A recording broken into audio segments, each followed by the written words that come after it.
মানে এখানে ব্রিজ ১০০-র ১০০ই দরকার। মানে আমাদের মহিলারা দেখেন এখন আমরা পার হয়ে যাই, অনেক কষ্ট হয়, ডেলিভারি রোগী যায় তাদের অনেক কষ্ট হয়, যেতে যেতে তারা এখন মারাও যায় পথের মধ্যে। তাই ব্রিজটা সরকারের অনেক দৃষ্টি আকর্ষণ করে বলছি যে সরকার যেন এখানে ব্রিজটা দেয়, মানে আমরা যেন পারাপার, আমাদের ছেলে মেয়ে যেতেও কষ্ট হয়, অনেক সময় কুয়াশায় নদী একদিকে, কুয়াশায় নৌকা চলে যাচ্ছে আর একদিকে, ছেলে পেলে মনে করেন ঠিক মতো টাইম মতো কলেজে পৌঁছাতে পারে না, অনেক সমস্যা হয়। তাই এই কারণেই সরকারের কাছে আমরা এ জানাই যেন আমাদের এখানে ব্রিজটা যেন হয়। মতামত যে এই যখন নদী ভরে যায়, ভরাট হয়, অনেক পানি, পানিতে নৌকা ভেসে যায়, আবার ডুবেও যায়, নৌকা ডুবেও যায়।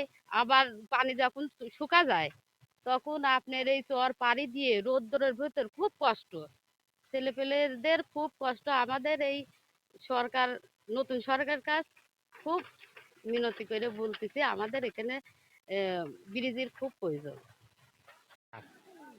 ব্রিজ আমাদের খুবই, আমরা অসুবিধে, আমাদের খুবই ব্রিজের দরকার, দ্রুত আমাদের এই ব্রিজটা দরকার। এখন আমরা হাঁটি যাচ্ছি, আমরা খুব কষ্টই আছি, আমরা আমাদের ব্রিজটা যাতে তাড়াতাড়ি হয়। ঘোড়াঘাটে এবং বড় বাজার সংলগ্ন একটা ব্রিজ আমাদের অতি জরুরি প্রয়োজন। ৩টা ইউনিয়নে শহরের সঙ্গে যোগাযোগ বিচ্ছিন্ন। সবচেয়ে বড় কথা হলো আমাদের হচ্ছে রোগীদের জন্য, মা বোনদের যখন ডেলিভারি নিয়ে অনেক সমস্যা, যখন পানি নেই হেঁটে যেতে হচ্ছে, মানে শহরের সঙ্গে আমাদের এক কথা হচ্ছে কোনো সম্পর্ক নেই শুধু ব্রিজটার কারণে। তাই অতি জরুরিভাবে দাবি করছি ঘোড়াঘাট এই ব্রিজটা জন্য। আমরা প্রতিনিয়ত স্কুলে যাই, স্কুলের যাতায়াতের সমস্যা হয়, এই জন্য আমাদের ব্রিজটা খুবই দরকার। ব্রিজটা হলে আমরা দ্রুত যেতে পারবো, আমাদের পড়াশোনাও আরো ভালো হবে। এই জন্য সরকারের কাছে দাবি দ্রুত ব্রিজটা নির্মাণিত হোক। কুষ্টিয়া জেলা কুমারখালী উপজেলায় ১ নম্বর কয়া ইউনিয়নের ঘোড়ারঘাট টু বড় বাজার, এখানে প্রতিদিন ৪০ থেকে ৫০ হাজার লোক যাতায়াত করে। এখানে যাতায়াতের জন্য বর্ষার সময় নৌকায় পারাপার হওয়া লাগে, আর শুকনোর সময় পায়ে হেঁটে প্রায় ১.৫ থেকে ২ কিলোমিটার পথ হেঁটে শহরে পৌঁছানো লাগে।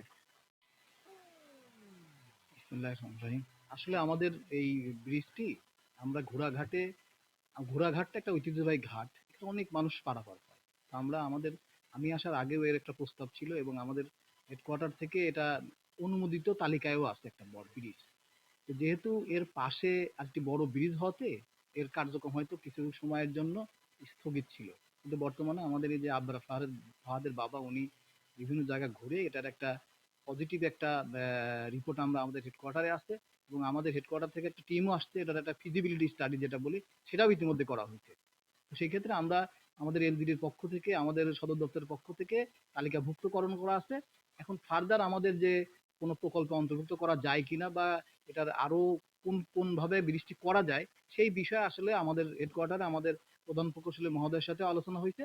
এখন আমরা পরবর্তীতে কোনো একটি প্রকল্পভুক্ত করলে হয়তো ব্রিজটা আগামীতে হবে, এবং মানুষের যে এই যে দুঃখ দুর্দশা যে আছে, বিভিন্ন মানুষ শিক্ষার্থী আছে, আমি দেখতে অনেকদিন এই যে যখন অনেক পানি হয় তখন দেখা যায় যে স্রোত হয়, অনেকেই নৌকা নিয়ে আসতে অনেক বাধার সম্মুখীন হয়।